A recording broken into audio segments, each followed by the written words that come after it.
Hey guys, welcome back to the channel. Today I'm back with yet another tutorial video on app guide, and in today's video I'll show you how you can delete a Tantan account permanently.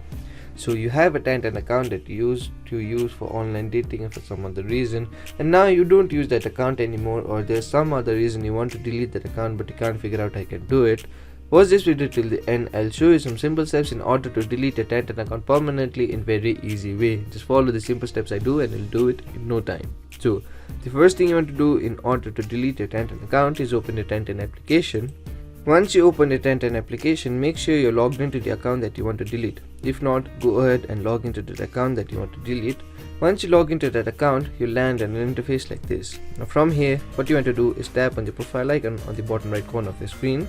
Then once you go into your profile, what you need to do is go into your settings. So to go into your settings, tap on the settings option. Now from here, what you need to do is scroll down and go to app settings section. Then here you'll have an option labeled as account and security. Tap on that option. Now once you tap on that option, you'll land in an interface like this. Now here on the bottom, you'll see an option labeled as delete your account. So to delete a Tantan account, what you need to do is tap on that option. And once you tap on that option, a pop-up window like this will open. Here you'll need to select the reason why you want to delete your Tantan account. So go ahead and select a reason.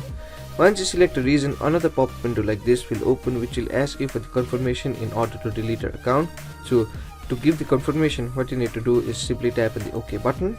Once you tap on the OK button, you will successfully deactivate your account. Now your account will be deleted after the 15 days deactivation process. So you'll have to wait for the 15 days. So you'll have to wait for 15 days in order to permanently delete your Tantan account, and in that time you must not use your Tantan account, or you must not open your Tantan account, or you must not try to log into your Tantan account, because if you do that you'll cancel the deletion process. So make sure you leave the account as it is for 15 days, then the account will be permanently deleted. So those are the simple steps in order to delete a Tantan account in very easy way. So that will be it for today's video. Hope this video was helpful for you. If it was, hit the like button, subscribe to the channel, and I'll see you in the next video with some new information. Goodbye.